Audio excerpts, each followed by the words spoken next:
Jess said that the spirits were all in the house one day. So I had a couple of people come to our house, in our old house. And she was like, she woke up in the night and she could see spirits all up the stairs queuing. Welcome back to another amazing episode. This one I've been a little bit scared about because it's actually my big brother. So you can imagine big brother and sister dynamics. So there's a few little secrets that come out here that I was like, please don't share. And he does share. And also my brother thinks I've actually casted a spell on him throughout this episode, because towards the end, if you watch this on YouTube, you'll see him shivering and the temperature just went completely freezing in the podcast studio. So cold. So did I put the spell on? See if you can spot where it is and let him reveal the secrets. Let's go. Enjoy. So today I have I want to call him my baby brother, but he's actually my big brother. But why do I feel like I'm the older sister? Because I look so good. Oh, is that what it is? And I don't have as much work. Oh, right. Okay. Yeah.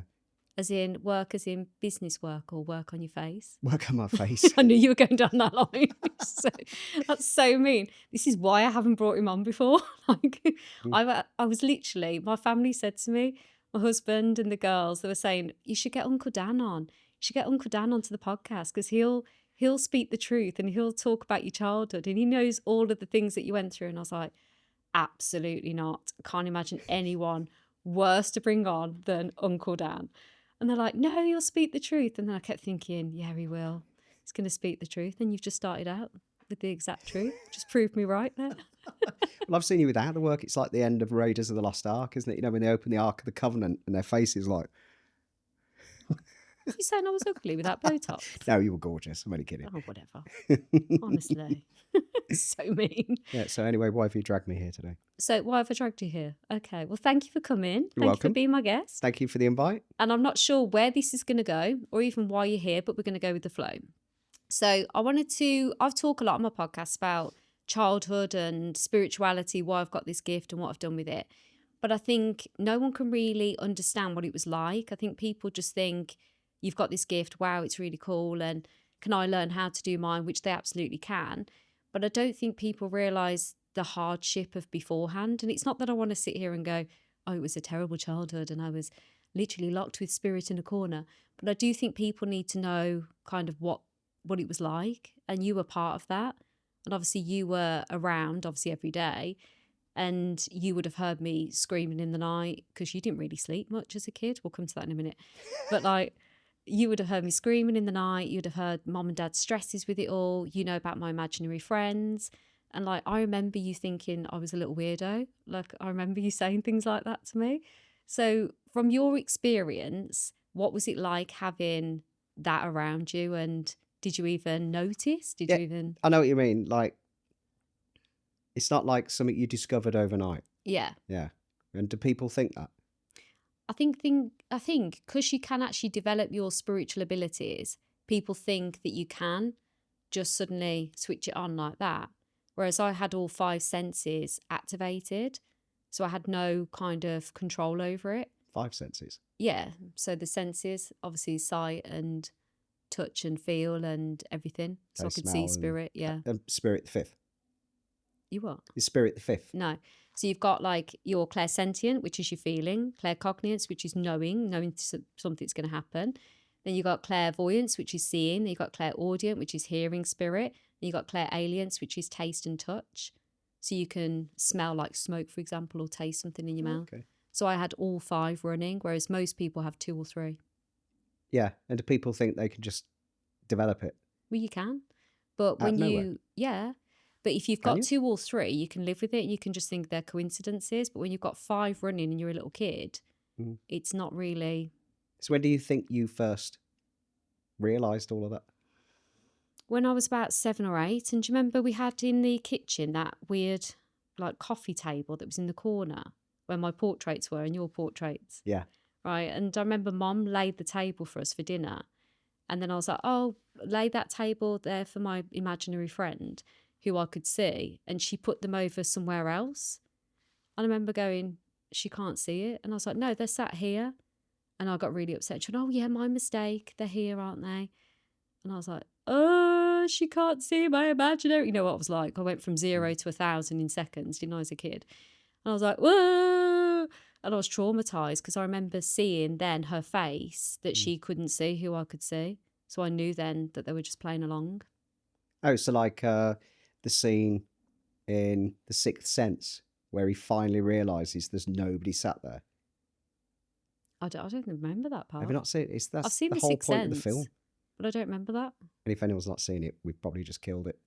But it's the point where Bruce Willis suddenly dawns on him that everybody he's been with isn't there. They're not talking to him. Oh, because yes, he's dead. yes. Yeah. Yeah. So he's remembering all these conversations back, Mm.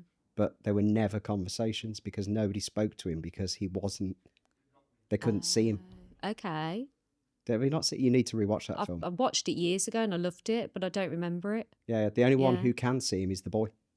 Right. And he's the only one who can communicate with him. Yeah. So he's the only one he's had a conversation with in the entire movie. Yeah. But he thinks he's spoken to everybody. But when he runs it back, he realises, oh, they haven't spoken to me. They don't know I'm here. Yeah. You're not sitting. No. I'm going to watch it again. Yeah, so you I can need to watch it refresh again. Yeah. So you reckon what, 7 or 8 was your Yeah. first 7 or 8. realisation? Mm. See, I think I can go back to about 3. Really? So you Yeah. would have been what, 7? 7, yeah. Yeah. Yeah, so I remember when Mum and Dad bought the house that we grew up in, Mm. they had some friends come round. I don't know if you know this. Mm. And they bought their dog. Do you know this one? Yeah, I know The dog this. wouldn't go in your room. Yeah. Yeah. And then- apparently, am I right in saying that's some kind of a spirity thing? Yeah, because animals feel it, don't they? I don't know. Mm. I'm Animals asking do. you. I don't know. Yeah. So animals do sense it. So the dog apparently went in and was like barking, going crazy, ran out of the whole house, ran down the stairs and wouldn't go back in the house. And this dog was a big one. It was like a big Labrador. So Mum and Dad recently have had their ceiling come down in that bedroom, haven't they? It's been carnage. Yeah, the ceiling's collapsed. Like, yeah. honestly, it's been chaos in there. So I went up with Dad the other day and I took Henry, my dog, and I thought, oh my God, I remember. So I made Henry go in my bedroom to see if he'd sense anything, but he didn't. So whatever it was has gone.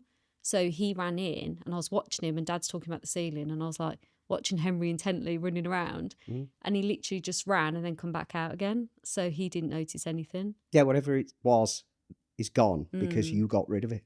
Yeah. But we should come to that in a bit. Oh, okay. Oh, God, you're not going to tell that story.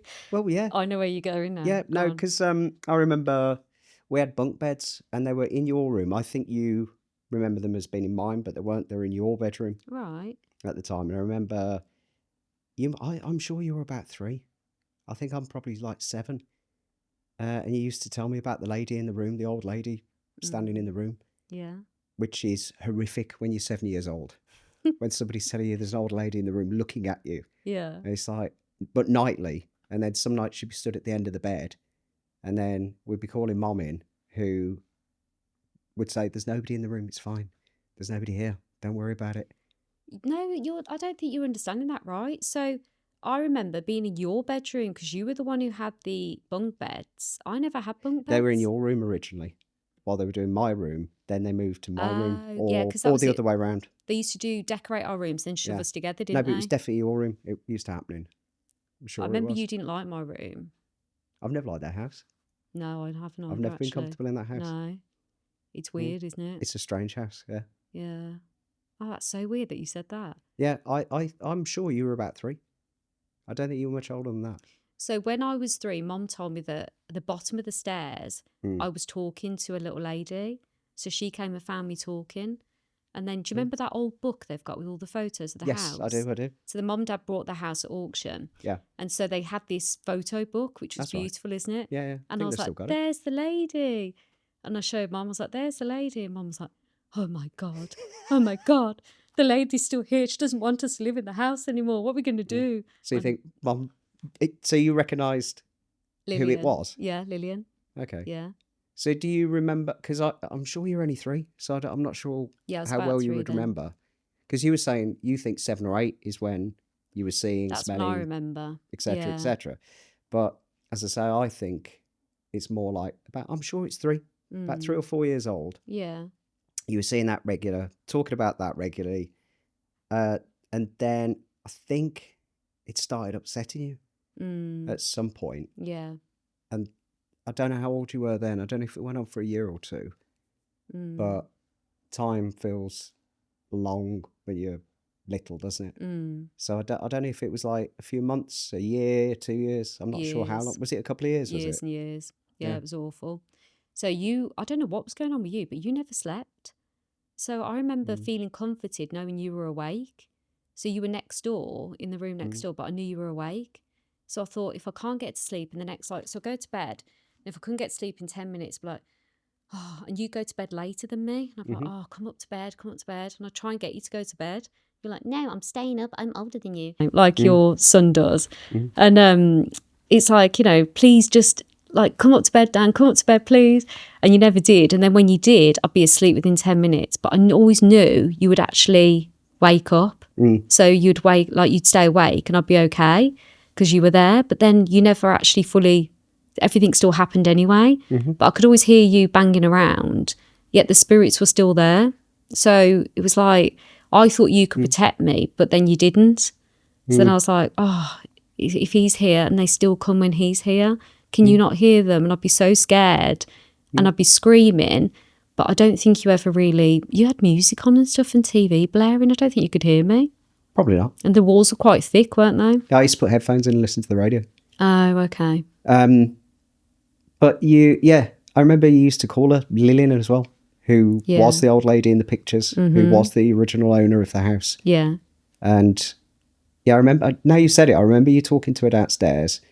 I remember you used to see her around the house, but I remember it most vividly when I was in bed trying to go to sleep and you were telling me there's an old lady looking at me in the bedroom. Well, there was. She used to watch us sleep. Did that not freak you out though? Well, yeah, of course it did. It didn't seem to bother you, or from what I remember. Well, her, not so much, but you've got to remember the people I was seeing besides her were people like, if you've ever known in the spiritual world, like Hat Man. So Hat Man was like a man that had a giant black hat on and a cloak and you could never see his face. And like a lot of people talk about Hat Man and DM me about him, go, I saw Hat Man, and it's such a horrible energy when he comes.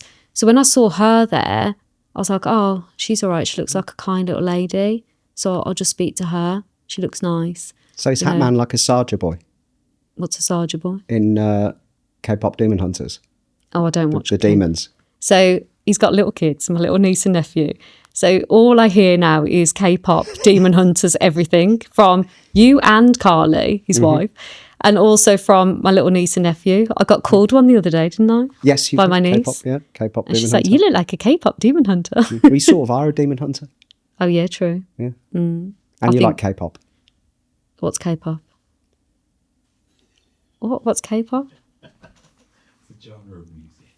Oh, what is it? It's South Korean pop.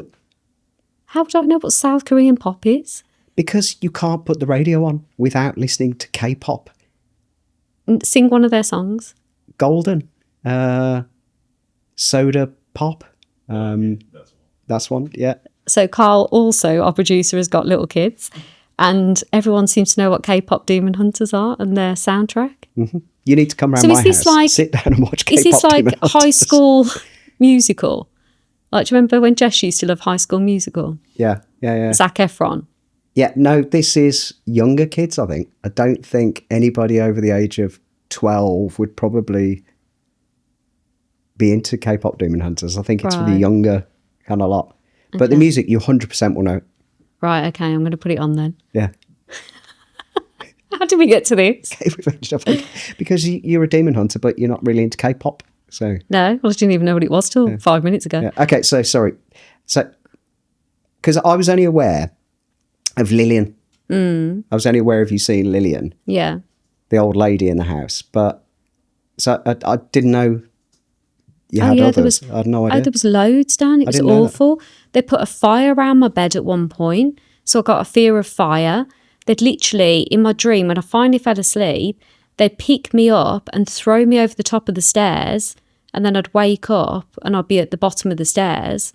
But obviously I wasn't at the bottom of the stairs, but in my head I was. And they would drag me from my bed so I could feel myself resisting. And I'd have like claw marks going down my bed. You know when someone pulls your feet from the bottom of the bed? Yeah, that's how And- Carly gets me out. Like, And like I'd claw with my nails going down the bed. So you'd see where obviously something had pulled me, because it's impossible to be like that, isn't it? And not be at the bottom of the bed. So it was weird. So I'd wake up at the bottom of the bed being pulled. It was horrific. It was absolutely horrific. They'd move stuff around in my room. I'd hear all sorts of different voices, sounds. And do you remember the stairs? You remember when people run up the stairs? Like Dad had a certain run, didn't he? Yeah. And then Mom had her run. And then you had yours. And then I don't know what mine was. I'm a bit heavy-footed. Mine was like probably bum. And I was a fat kid, wasn't I? So it's probably quite intense. You can't say that. I was a fat kid. No. And anyway, so when I'd hear this like step going up, and I'd be like, that's not Mom, that's not Dad, that's not Dan. Who's that? So I'd look over, no one would be there. So I'd be standing in the hallway then. It was horrific, absolutely horrific. As I got older, I went to sleep listening to Insomnia, which is ironic. So can't get no sleep. That's what I'd listen to.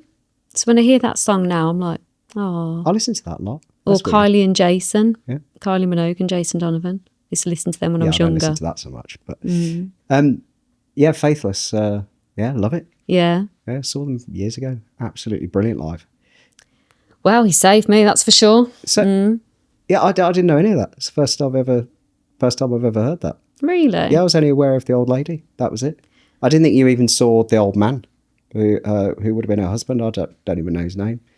So what did you know about my gift then? Just you saw the old lady. And what did you, was that it. normal for you? Did you think it was like, did you question it?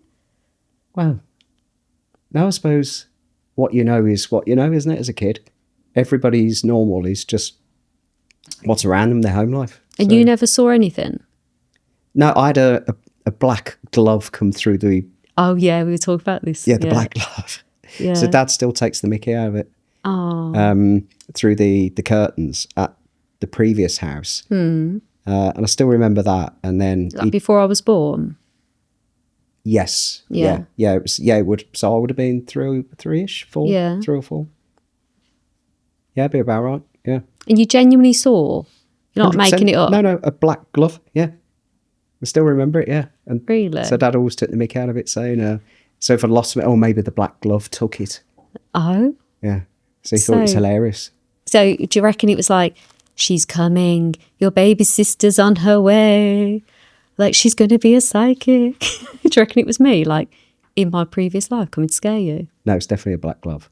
Yeah, but it was a hand rather than a black glove. Could have been a style of me coming to you with the black glove to scare you, because I would so do that to you. I wouldn't put it past you. Yeah, I would. So you think that was you warning me that you were I'm on about the way? to be born, yeah. I reckon that's what that was. Right, okay. Because like my whole life is, how can I wind you up? Because it's funny. Yeah. And you're the same with me. Yes. So I reckon I would have done that. Oh. I'm joking. So you're saying you thought at 7 or 8, that's when you... Yeah. Is that when you think you've realised that there's something different? I knew I was different, yeah. Okay. And then everything was just different. It was awful. But then I'm saying that at 3, you were seeing all of this, but I didn't realise it carried on for all years. The other stuff and Hatman. Yeah, all for years and years. So if you ask Mum and Dad, they'll tell you all about it. So I used to literally dive in their bed every night. I'd be like, I can't sleep. I don't know how you did sleep. No, well, I didn't. And I'd get in their bed and then I'd wake them up, and obviously I'd be in the middle. And then the ghosts would follow me into their room. And I was like, Dad, the bed's on fire. And he's like, oh, Jesus Christ. And they've got businesses to run. They were knackered, poor things. I know, living in Hogwarts with you. Yeah, literally. Living in Hogwarts. It was Hogwarts, wasn't it? Yeah. It was horrific. And so, but I didn't realise, do you know Dad's psychic? Don't laugh. He is. Dad sees spirits. Did he tell you that? All of his side of the family do. Yeah, I know. It's a gifted thing. So we went to our uncle's funeral a few months ago now, wasn't it? And basically there was a person, one of our relatives there that's related to my dad, was saying how we had famous aunties, great aunties, over in Ireland that were healers, and people would queue for miles, wouldn't they, to actually go and get healed by this lady. And he was like, Katie, you are our new version. You're the 2025 version of this lady. And I won't say her name. And I was like, oh, okay. So, well, I'm not really a healer. I'm more of a spiritual connector. It's like, doesn't matter. It's been passed on to you. You're the one that's going to take it forward. Do you remember that? And you were just stood there going, oh, God. Oh, yeah. Yeah. Right, obviously skipped me. Yeah, but you've got other abilities. Yeah, but... You've got the humour. Yeah, I'm trying to think so Dad's aunties. I know I've heard stories where people have died and then they've immediately seen them before they found out. Oh, yeah. Yeah, so there's that's a true all that thing. kind of stuff. Yeah. Oh, is that a thing, is it? Yeah. That's a real thing. So, you know, if you known anyone that's ever died, like, or dying. Loads, yeah. No, like, so for example, I'm trying to think if we've been to anything. We haven't, have we? But you know, like when someone's dying, if you can imagine someone's dying in the hospital bed and they go, oh, so-and-so's here that's passed on, right? So they always see, just before they die, they see people that have died. So those people come to collect them. Oh, right, okay. So then if people come to collect you and if you're spiritually in tune, so say, for example, I knew something was going to happen to you, like I'd know. So if something was going to happen to you, I'd know. So I'll get an alert. So I'd be like, I'd phone you up and go, Dan, where are you? You got to do this. You got to avoid that road. Or You never warn me of anything. Well, no, because you're fine. You're blessed okay, under a good. lucky star. So if you do, Yeah, I need to answer worry. your phone. Yeah. Panic. And Okay. go, what does she want? Yeah. God. Yeah. So, so what was I going? So Dad's psychic, yeah? So, you know, when I lived with them for a few weeks, so I had to live with them when we sold our old house and we were moving into the new house. We were there for like 4 weeks. And poor Dad, he basically was saying that, because I was doing readings in the house, because I got obviously running my business. And honestly, Dad was hilarious because I'd say, right, I'm going to be on Zoom. I'm doing some readings. So I don't need, he's like Mrs. Doyle with his cups of tea. Do you like a I cup don't of tea? need a cup of tea. Just like leave me to it and I'm fine and I'll come out in a few hours. Well, he was literally in the back of all the videos. He's there. He's so cute. He's there cutting his lawn, like he's walking past, waving, and I was like, Dad, I'm trying to blur the background of Zoom, thinking, oh God. Yeah, and I'm he's in the there, zone. And he comes to the door, do you want a cup of tea? I'm like, someone's relative's in the room with me, and I'm going, Dad. And even the spirits are like, what's he doing? Like, do you want a cup of tea, like this? I'm like, no, I don't want a cup of tea. I'm all right. You haven't had any tea for at least an hour. Spirit tea. like, who's this nutter? Honestly, it was nuts. But then when we left, he was basically saying that he was brushing his teeth by his sink and all these spirits were there. And he had to tell them, he said it so casually, he said, I had to say, she's left now. She's gone to her new house. You'll have to go and follow her there. And he said the address. That's where you need to go. He said, did your friends find you? I said, what friends? He went, your friends, did they find you? I've sent them to your house. I was like, well, they're always there. And he went, oh, good. I was like, what? So that was the first I'd heard of it, but he apparently has seen quite a few things over the years. Really? Yeah, apparently. Okay. Yeah. So do you not know any of that? No. But I suppose he wouldn't tell me because I don't see it. Yeah, true. So to you then, it was normal to have a sister that could see things and teased you about gloves and all sorts of stuff happening and women in the corner staring at you.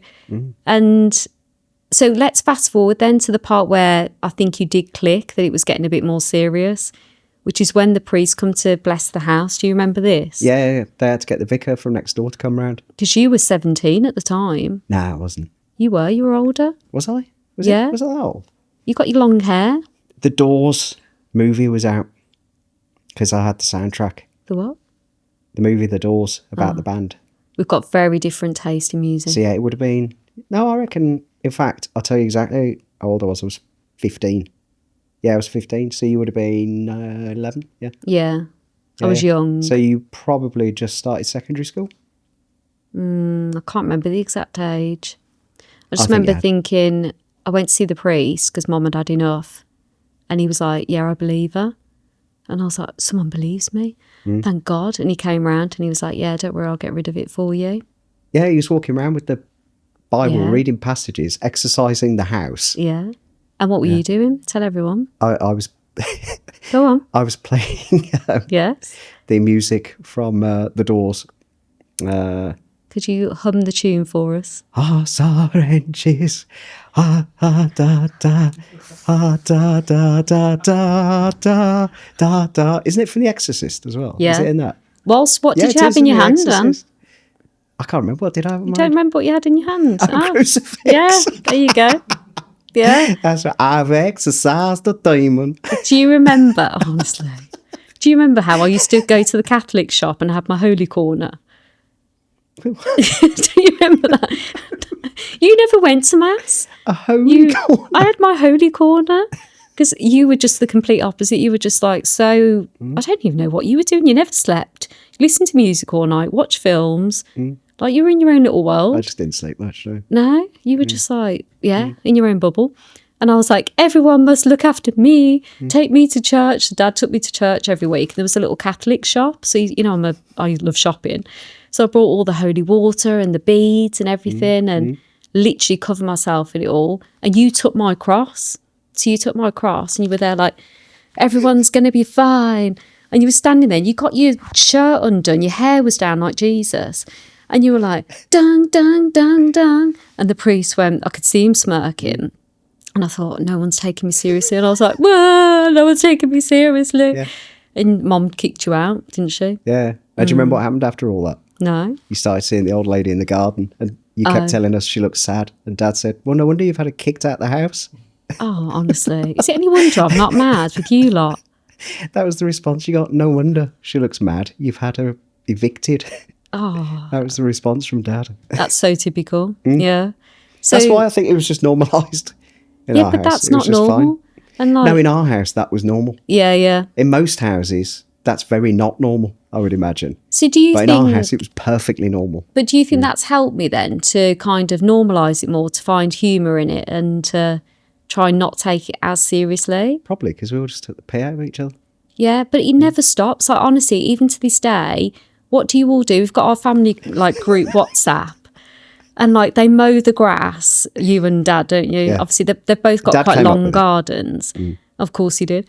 And so I'd get these photos through. I'm there with like back-to-back clients, and the phone's beeping, and there's all these laughing emojis coming off, and the family group chat. And I think, what's happened? And I look in between my gaps, and then there's Dad with the lawnmower, 2 gloves on top of it, like balancing them, no hands in, going, Spirit have mowed my lawn today, Angel.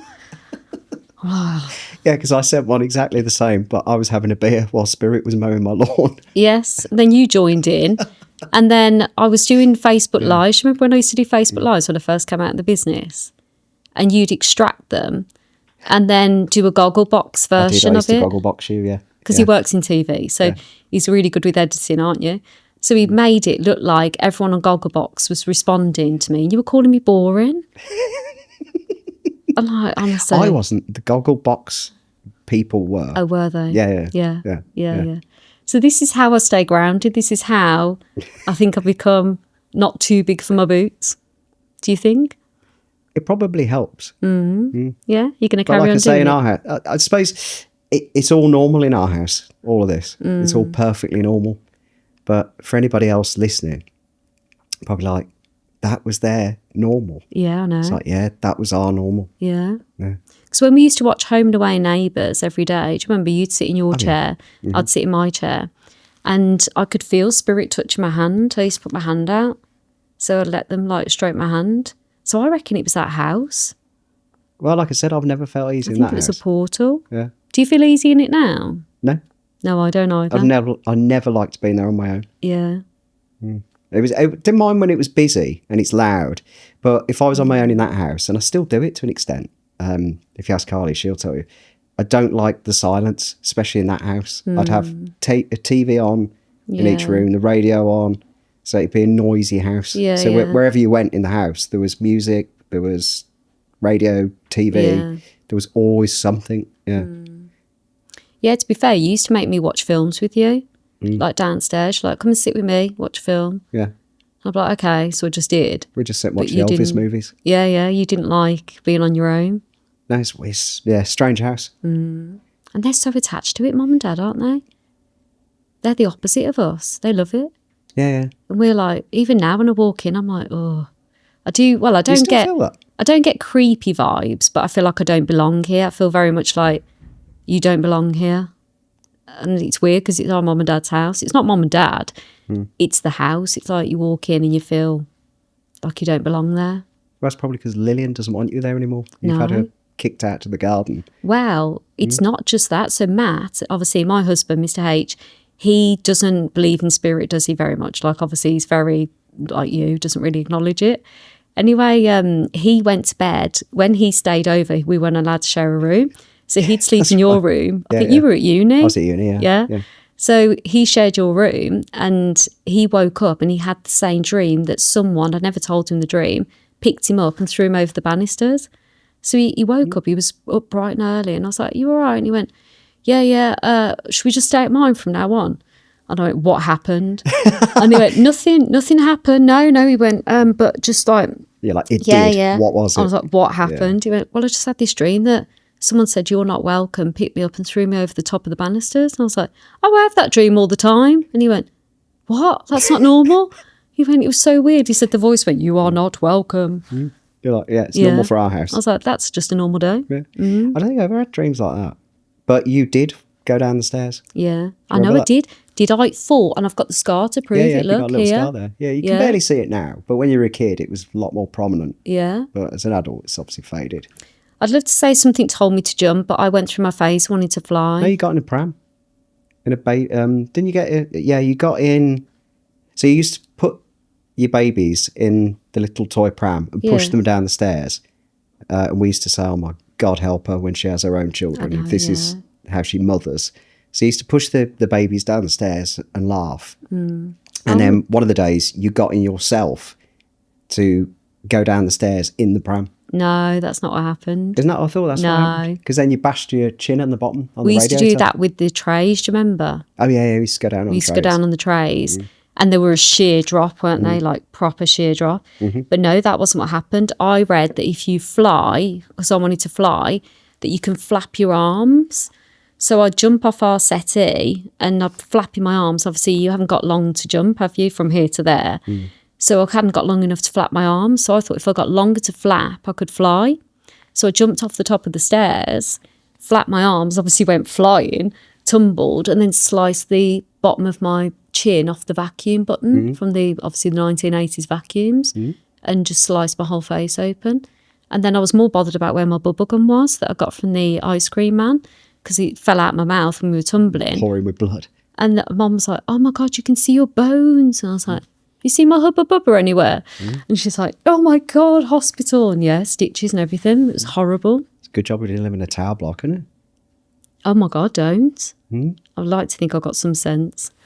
But so you were the normal kid, were you? By most people's standards, no. But in our house, yes. Oh God, that's the thing. Normal for our house. So it's mad, isn't it? It's like, that was our normal childhood. And when I speak to people, they're like, "How did you cope?" And I'm like, What, they don't think that's normal? I didn't know any different. Like, I didn't have anything like outside of that. So people will tell me their stories now with spirit and go, "Katie, I was woken up.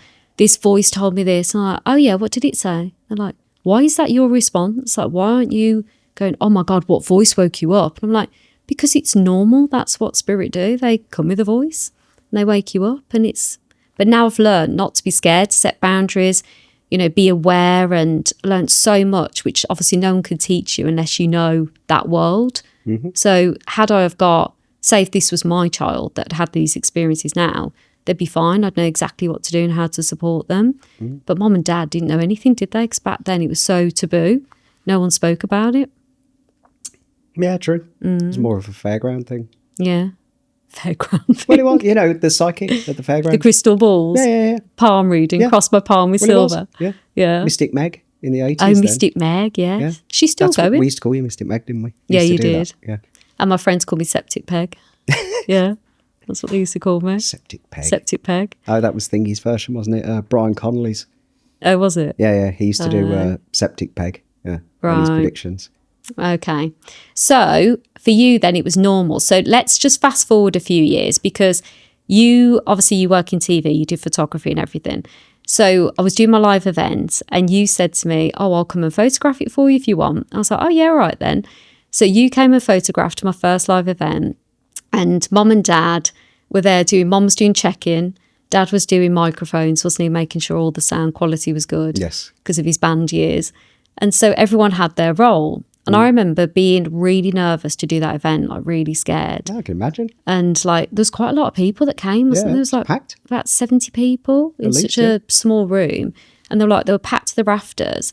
And I couldn't see very well, but I could only, because obviously the lights were on, you can only see for so far out, like 4 rows in front.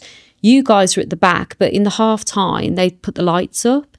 And all I could see was you, Mum and Dad, like this, at the back, frowning. And I thought, oh no, I've been really like rubbish. What have I said? Have I said something untoward? And you were like, you're actually really good. And I was like, what? And you're like, you actually do see spirits, don't you? And I remember thinking, I'm going to bash you over the head with something. Like, I can't believe you said that. Yeah, it's not lies. Did you actually think I couldn't do that? Or did you not even think about it?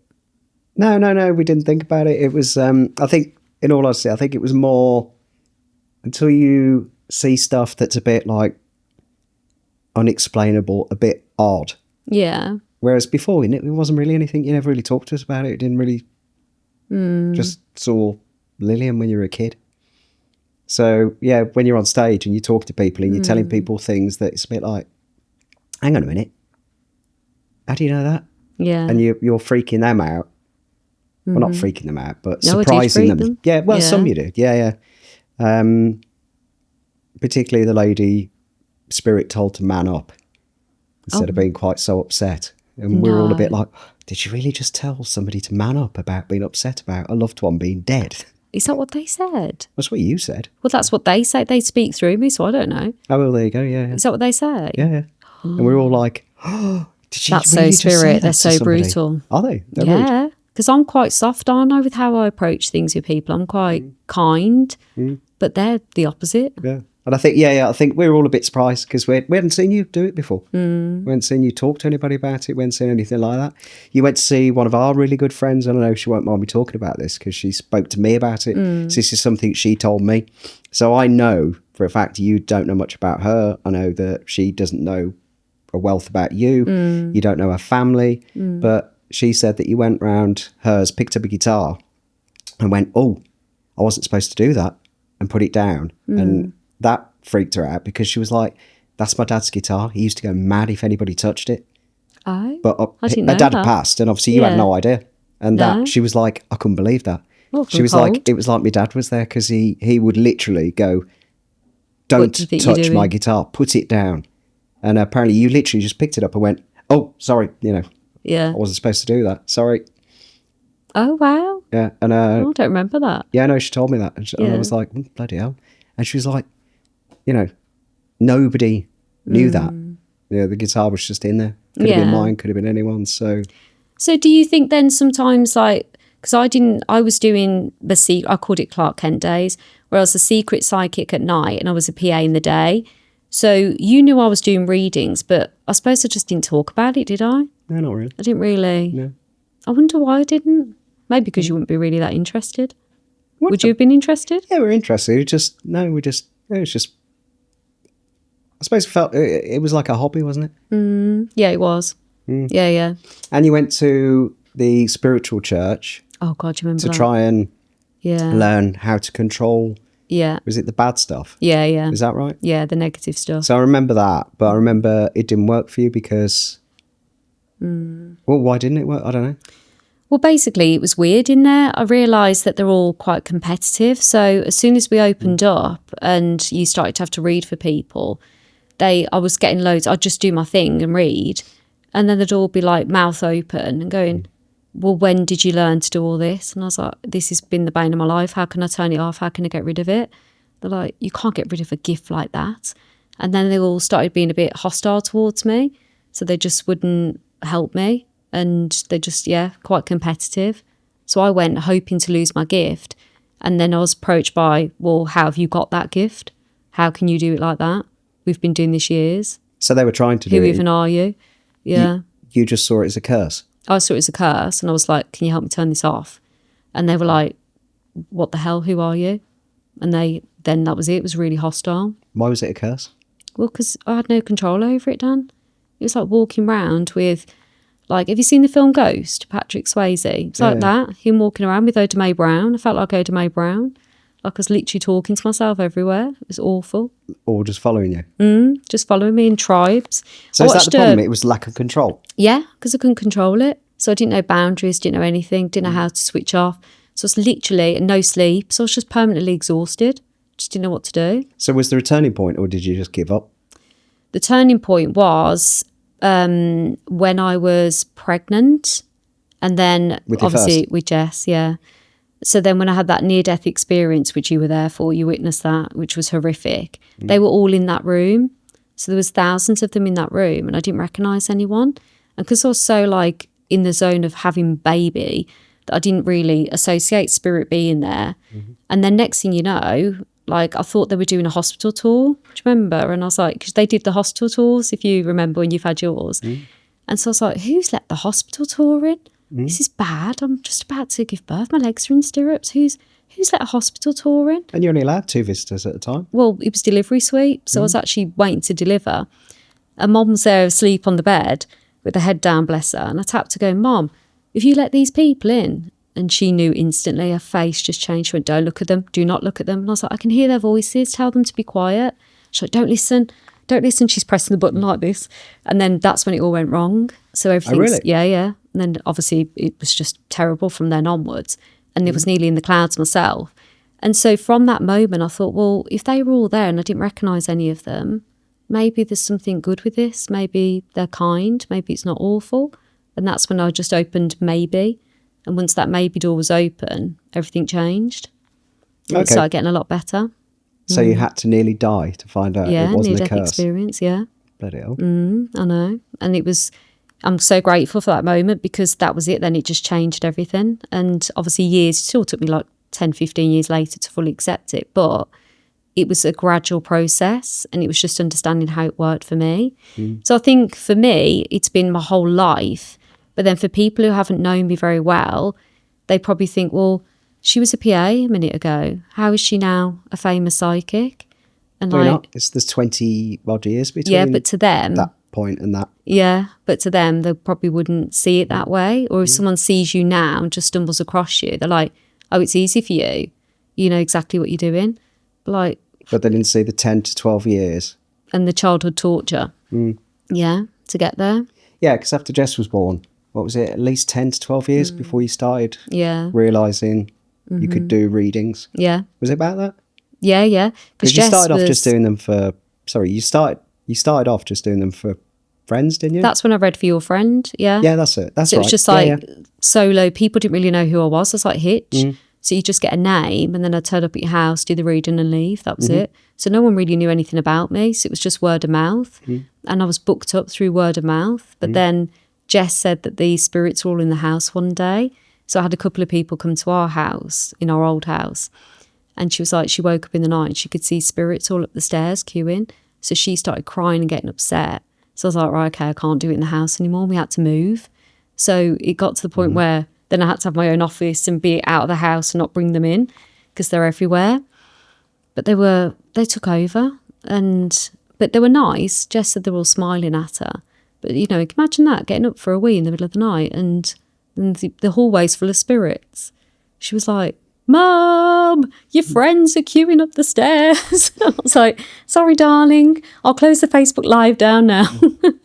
So, yeah, it got quite much for them. But, yeah. So, yeah, because which one of your girls is it that used to see the old man outside the church that wasn't there? What old man outside what church? The church at their primary school. You used to drive past, and I remember you telling me that one of the girls used to say, oh, there's an old man who looks sad outside the church. I remember you saying you looked over and you couldn't see anyone. I don't know who that was. I'll ask them. It'd be Lucy or Jess. Might have been Lucy. Yeah, they're both quite connected. They don't want to be, but they are. Yeah, they were little. That would have been, I reckon that was sort of similar age, about 3-ish again. Yeah. I'll have to remind them of that. I don't remember. Yeah, I remember you saying that. Yeah. So they definitely see things. They definitely have seen things over the years and they can feel things. The other day, Lucy said, oh, Mum, I was putting my makeup on in your room and I felt someone standing behind me. So I just said, oh, hiya, how are you? And then that was it. They were gone. So, yeah, she says someone's here with us. Do you think they'll go that route? No, definitely not. Definitely not go down that route. But I think they're using it for the greater good. So they're learning like manifestation and protecting their energy and stuff. But they like spirit. Jess loves angel numbers. Lucy loves to know that they're there. She needs them. She journals and does all the manifestation. And Lily just switches off. And unless they're on TikTok talking to her, she wouldn't know. Or dancing. Yeah, or dancing with her. And Lucy likes healing. Yeah, she's a very good healer. She's got healing hands. Yeah. So, but I'll try and look at it in your two as well, just to see, like my baby niece and nephew, and just see if they've got anything. And I think I'm not quite sure whether they have. I think the old, like I won't say the names, but my nephew, possibly out of the two, more than my niece. Would you agree? I don't know. Because children are quite receptive anyway, whether they've got psychic family members or not. Yeah. Don't know, they always see things, though, don't they, kids? That's what I mean. They're receptive. Oh, is that what it is? Yeah, yeah. Because we always say kids see stuff, you think they're just more receptive. Yeah. Whereas adults, we just We shut it shut off. it off. Well, because you've got no boundaries when you're little, you don't really understand that what you're seeing's not there. So you're just open to anything. But when you're older, you understand what's there and what's not. So then you close off from what's not. You just look at your 3D reality. So everything changes. Yeah. So you switched from the curse at the church and not being able to help it or switch it off to then a near-death experience where you've gone, maybe they're actually being nice, to then self-learning for the next 20-odd years. Yeah. Yeah. Yeah, yeah. That's how I did it. So do you remember Living TV? When they used to have like the psychic, like studio audiences, and they put like Colin Fry on and Tony Stockwell and all of them, and used to mock them. Yes. Do you remember? Yes. So that made me scared. That's probably why I didn't tell you a lot of stuff, because you used to mock them all. And there was one you used to mock the most. I won't say the name, but you did. You used to mock one in particular. Yeah, all because the I time. saw their notes. Yeah, well, you worked in TV. Did you ever see any of the behind the scenes? Can you say? Probably can't really say about that because I'll get sued. Oh, really? Yeah. Okay. Well, I know for a fact a lot of it's staged, because I've been approached by some of them to do it, and I've said no because it's staged. So I know what you're about. I know, but I won't say any more. So I've declined near enough every TV opportunity because of it being staged. Yeah, there's also rules and regs where they can't really show a lot of that type of stuff. Yeah. Then there was, what was But it, they could Most back Haunted? then. Yeah, that's the one. Yeah. That's just, very, very comical. I don't think it's around anymore. Is it still on? Don't think so. I don't watch TV, do I? So I wouldn't know. No, you don't, to be fair. No. Which doesn't help me. No, I know. Sorry. But no. So I mean, that's the thing. I suppose you didn't have anybody to help you, did you? Really? No. You went to that church to try and get help, but that wasn't available. Rejected. Yeah. I tried three different churches. Same response in all three. So is there? I mean, I suppose you now help people who were like you back then. Yeah. So kind of. So at one point before COVID hit, I think I would have been in the public eye if COVID hadn't hit. So just before that, I was going down the route of being a well-known medium, wasn't I? If you remember rightly, I was like going live on social media was a big thing then in Facebook. TikTok wasn't really, it was just coming out. TikTok had its heyday from lockdown, I would say, and everyone joined and started dancing. So before TikTok, I was doing Facebook Lives, and I thought that was the route I was going to go down. I was going to be like a psychic and be out there, be mediumship sort of work, and that was the only thing I was going to do. But then lockdown changed everything. All the media shut down. Everyone kind of realised there was so much more to life than TV, and no offence to what you do, but like there's so much more to the fame and, you know, the idolisation. Everything changed, didn't it? It went really weird. So then I started looking at the manifestation and well-beings and kind of like tapping into your higher, truer power. And that I realised was still spiritual. So I could see then people's roadmaps. So rather than seeing their spirits, I could see what they're supposed to do, like their purpose, their roadmap and their blocks and their limitations.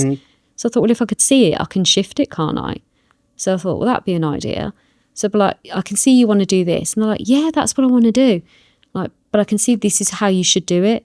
And then this is the other thing you should do. And you need to avoid that. And then we need to let go of this that you went through at this age. And they're like, how do you know that? I'm like, because I can see it above your head. So their spirit guides, who you always have with you, were telling me exactly what they needed to do to shift their life forward. So like, then that was it. My whole world changed in a completely different way. But obviously TV-wise or media-wise, you can't really market that because you're relying on somebody being able to share that ability. Like with just, it's only you that knows it. And it only works to an individual.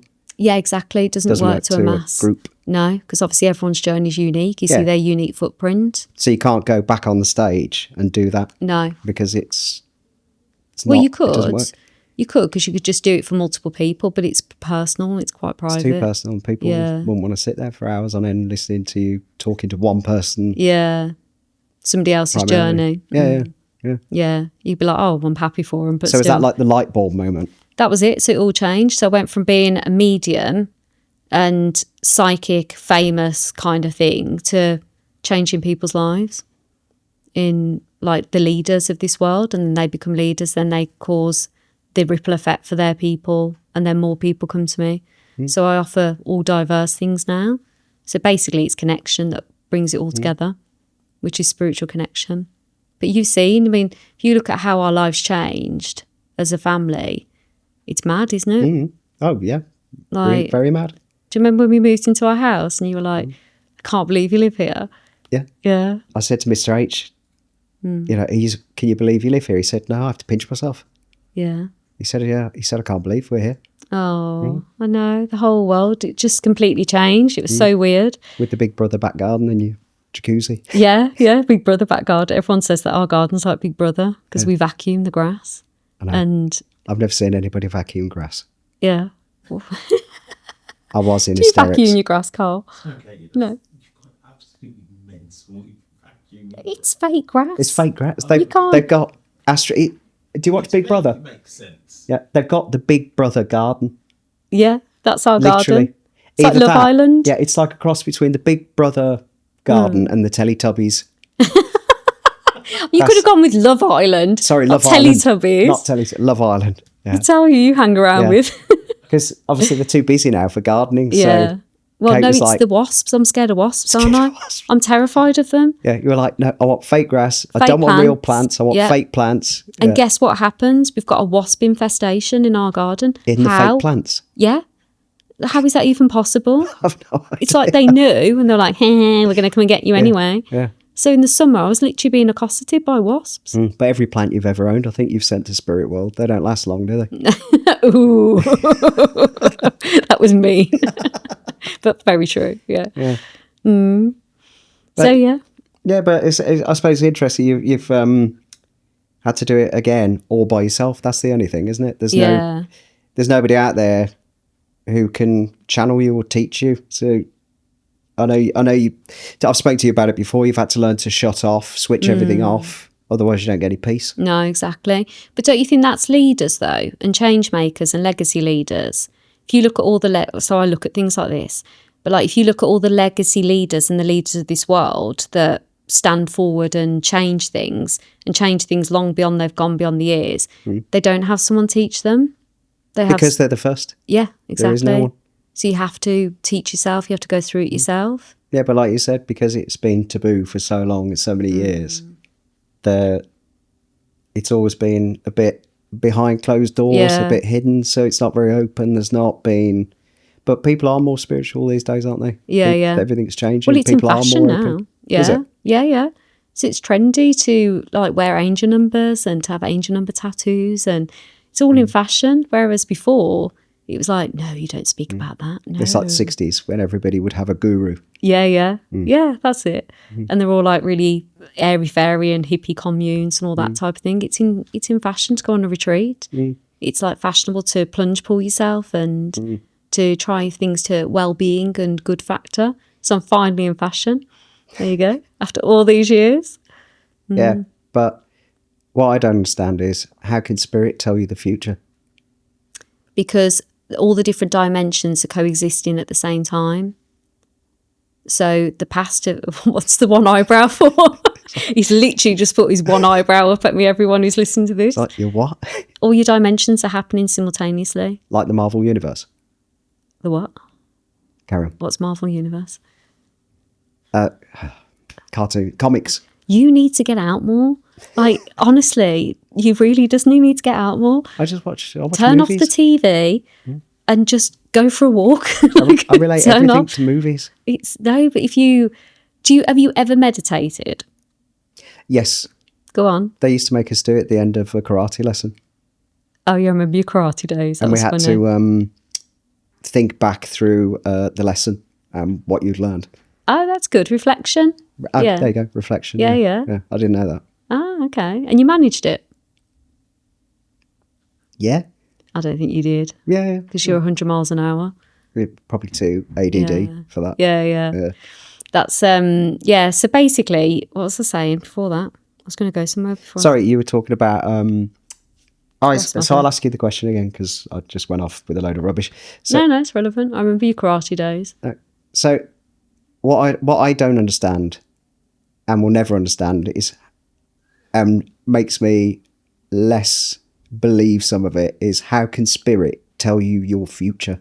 Okay. So it's a good question, but also, can I ask you a question? Why couldn't they? Because it hasn't happened. But it has. It's already happening. So if you can imagine, for, the London Underground, right, you know how the map goes, all the different tubes all interlink? Imagine one of those lines, every single line is a different lifeline.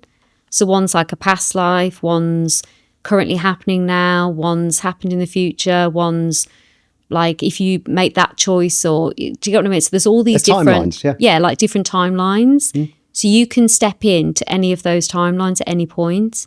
So it's called like quantum leaping. So there's a version of you in this lifetime now that is like, if you said you wanted your own production company, you wanted to be in LA, right? Just throw that out there. So if you wanted your own production company, wanted to be in LA, that version of you exists. If it's a desire, so when you get the desires, that's your spirit guide showing you what's possible for you. So I don't get a desire to go and be a heart surgeon because it's not possible for me, because I just wouldn't want to do it. It's not me. And no one would let you. Well, no, can you imagine? So that wouldn't be the issue. That wouldn't be my pathway. But whereas when it's something I love, when you're in what you love and you can see like a bigger version of it, that's given to you because it's available for you. So it's a timeline. So if it's a timeline, it's a prediction. The difference is if your free will, so our free will we choose in this lifetime, is more powerful than any spiritual guidance ever. Like this is why people don't realize their power. What you decide to be true becomes your reality. So if you decide you're going to be a K-pop demon hunter, right? And that's the way you want to live your life. You want to walk around every day singing that song. You can do that. You could dress up every day as a K-pop demon hunter. Like that can be your truth. Stop laughing. Like it's true. You could do that and you could sing those songs every day. But really you want to be in LA with your own production company. So, but your free will stop that happening. But spirit can predict it for you to help you have the confidence to do it. So if they say, yeah, okay, you can be down a K-pop demon hunter. However, you can also go and choose to set up that studio in LA. That's Isn't that possible. just manifesting? No, it's not. Well, no, it's not manifesting. It's allowing yourself to go into it. So it's letting yourself step into that identity. You can only manifest if you've got that ability to trust and see that it's possible. So your free will dictates everything, and that's the different versions. So you've got all these versions of you available, which is why when I see someone that's really struggling, I think, right, if I could give you these tools. So if I take someone who's struggling from line 4 to line 1, they can't really grasp that. They might have to go to line 4, line 3, lifetime, then lifetime 2, then go to 1. So they'd have to do it in stages, be able to get their energy behind it, which was me with my gift. I couldn't go from being in the bedroom crying to being on a stage and then 5 minutes later. It took me how long? So I had to go through all the stages to be able to 20 odd adjust years. it. Yeah. So my free will was so strong, I wouldn't allow myself to do it. But yet the prediction was you're going to be well known and you're going to be helping thousands of people. Like, really? No, I'm not. I'm not my free will. No, I won't. Not doing that. I'm stubborn. But that was my reality. So it happened, but I had to work through the phases to get there. So they know what's going to happen, and then your free will can stop it or delay it. But the inevitable is the inevitable because it's your life path. It's already worked out for you before you're even here. That's me knackered then, isn't it? Why? What are you choosing? I'm joking. But does that answer your question? Or are you baffled? Yeah, maybe probably because I think of more of the circusy type thing. Like what? You know, oh, you're going to have 3 children. Oh, you're going to have a boy, Yeah. then a girl. You're going to have this. You're going to, Yeah. you know, those kind of predictions.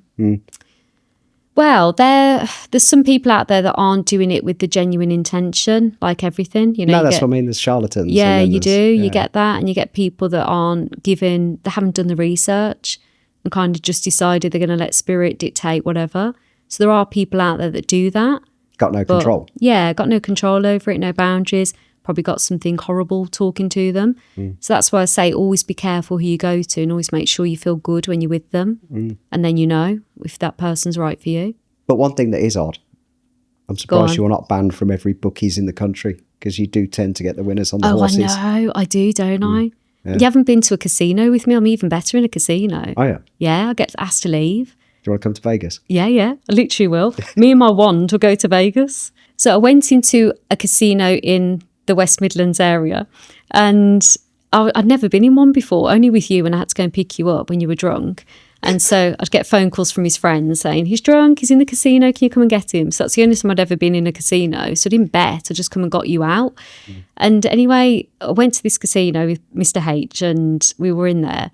And there was this guy, and he was winning on is it the roulette table? Yeah, where you say a Spin the wheel. number. Yeah, Yeah, you spin yeah, the wheel. yeah. And I was like, oh no, you're going to lose. And he was like, and he was from London. He was like, I beg your pardon. I said, you're going to lose. And he lost everything. He went, how did you know I was going to lose? I went, oh, I'm a psychic. And he went, oh, right, oh, okay, oh, you know. And I could see the person, you know, the sticks, and they put all the croupier. Yeah. That's it. One of them people that pulled all the back, and they were like looking at me. I went, I'll tell you what, I said, let me do my wand and my magic. So I was in a fun mood. So set the intention across the board, like cleared his negative energy off it because he was losing, and said, right, there we go. I said, put it on whatever the number was. I said, it's going to win. And the person spanned the wheel, and they were like this, the person who was like organising it. And he won. And he was like, how did you do that? He said, do it again. And so he started putting more on, and he's obviously got a bit of a problem because he got thousands on the table, and he was putting like $2,000 on. I was like, no, don't put that much. I started to get in a flap, and he was like, no, What's wrong? just do your magic. Yeah, and he's yeah. like, here's some for you. So he gave me a chip, and I was like, okay. So I put mine on there, and I come out of there with like 500 quid. And by the time I'd got, because he was winning loads, the security came over and asked what I was doing with the wand and wondered what it was. And then they were like, can you leave now, please? And I said, you can't keep me out for being psychic. And I was joking. And they went, we're just asking you kindly to leave.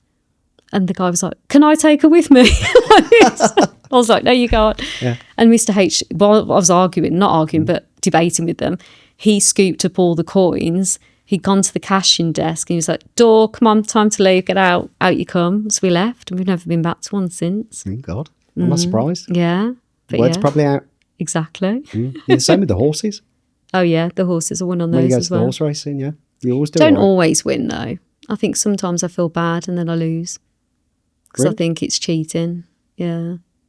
So but- you deliberately lose? Yeah, because I always feel like it's taking advantage of the gift. So I try not to do it. But then when I'm in the environments, it's like so easy to do. So then sometimes I'm like, oh, well, it'll be fun. But then I feel bad. So I don't mind losing a bit then. And then also if everyone jumps on it and follows me, I lose every time. So I have to do it secretly. So you don't want to be like Biff in Back to the Future too? Again, he's got to turn off the TV. What is going on with you? Where he's got the sports almanac from Yeah. the future. No, I remember which one. Yeah. And then And he becomes bets a on everything, millionaire doesn't he? and the town goes to rack and ruin. That's yeah. right, because he owns everything. Yeah. Yeah. Yeah. So they have to go back in time, don't they, and fix it. Yeah. So you think it's not fair? I don't think it's fair. It doesn't sit right. So if something doesn't sit right, I don't do it. Maybe just don't bet on all of them. You don't need to lose. No, I always feel bad. So then I'll just skip a few bets or I just don't. Give some money back to the bookies. Yeah, or I'll go and give it to the staff. So I'll go and give it to the staff in the bar and stuff. Yeah, I've done that before. And I just go, there you go, have a good night. And they're like, what? Okay, so knowing your sister now, let's just do a little bit of a recap here. So knowing your sister and seeing what I've done, what do you predict is going to be the future for us as a family? Where can you see this gift getting bigger, or what can you see it doing for all of us? Well, for you, you'll probably just get bigger and bigger and bigger, won't you? Maybe for all of us. We all benefit from that. Well, unless you're going to babysit more, it won't really do much for me. Oh, yeah. Do you wish I was around more to be able to babysit more? That would be handy. Yeah. Clearly what you're doing is what wasn't there for you as well. Mm-hmm. So Yeah. you started off helping others deal with what you struggled with because there was nobody to help you because you didn't exist. But as you say, you've had that light bulb moment where you've realised you're teaching people their paths. That's exactly it. That was what made me do it, because there was nothing there. So I had to create what other people were missing. So yeah, you're completely right. That is. If something doesn't exist, you've got to make it. Yeah. That's it. If you've got the skills, you do it, don't you? You help others. That's exactly it. So I'll keep going, and every time I learn something new, I just share it. Every time I break through another level, I just help people with it. Yeah. You do just share everything, yeah. Oh, okay. Well, thank you, bro. Have you enjoyed this? Yeah, it's been different. Have you ever done? He's never done a podcast before. I've never have done you? a podcast, no. Would you come back and do another one? Yeah, I'll do more podcasts, yeah, it's good fun. What would you talk about on the next one? I don't know, actually. I wouldn't have a clue. What would I talk about? What about your fashion sense? What? That could be a You're real. talking about my own podcast. Yeah. doing one for If you me. had your own podcast, I could see you with like a fashion one. Yeah, maybe we should just do one about what's normal for our family. Oh Christ, I know.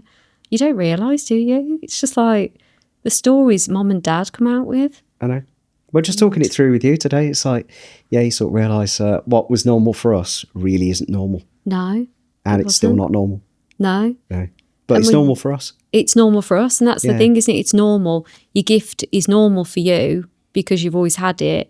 Our life was just our life. And it's only when you see other families you realise that we're not normal. Yeah. And you actually sit together for an hour, talk it through and go, oh my God, that's actually not normal. Yeah. Yeah. Well, did you have that with Carly? So obviously my sister-in-law, when you meet her and when you talk about family things, like Matt's mom and dad are very normal and they're a very normal family. And so he's like, yeah, we didn't do that in our family. Yeah. No, that was just you guys. I'm like, oh, you didn't do that? No. Well, luckily, Carly's family's kind of a bit bonkers and fun as well. So it's So they're the same as us then. so yeah, same as us. Yeah. Okay. So our normal is probably their normal as well. Oh Yeah. God, so there's two lots we're of all you. yeah. So we're all a bit Yeah. bizarre. So that's the thing, isn't it? And I think you just don't realise. And then when you realise that what you've got is normal to you, like you said, you accept who you are. And I think that's the fun part of what I've learned. It's accepting who you are. But what I think about you growing up, you've always known who you are. And so I think that's something some of my audience really struggle with, because the gift makes you confused, because you don't know what's your thoughts, what's spirit's thoughts, what's a message, what's not a message. And it's like, this is where you have to learn yourself. You have to accept yourself. You have to accept that you're there with you with an extraordinary ability. So it's harder for us to accept ourselves when you're gifted. But like, you've always known who you are, and because you've not had them voices talking to you and you've not had spirits there. So it's different journey and it's calmer. So yeah, I always envied your peace. Yeah, but equally, we probably wouldn't be sat here now if our family was normal and our lives had been normal. We'd just be sat bored doing something else. Yeah, true. Like Dad's journey, I'll just say this quickly before we end.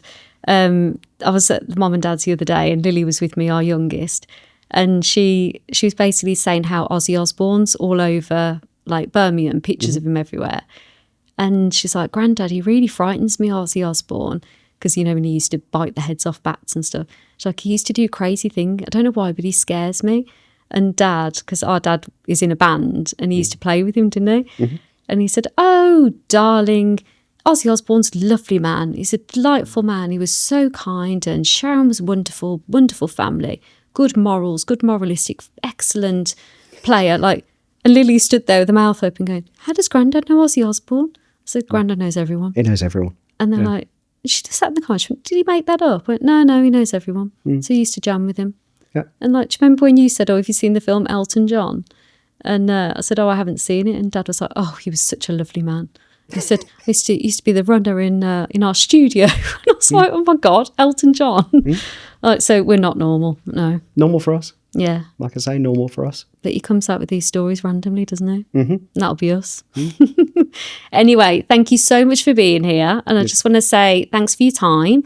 Thanks for explaining things. I realised that I probably didn't tell you a lot over the years, and I can't believe I haven't. So now I'm going to tell you all my stories. And every time I see you, I'm going to tell you a new one. So I'll give you a spiritual update. And yeah, so you can be part of it and you can understand it more. And you can, enjoy it with Understand you better. Yeah, understand me better, yeah.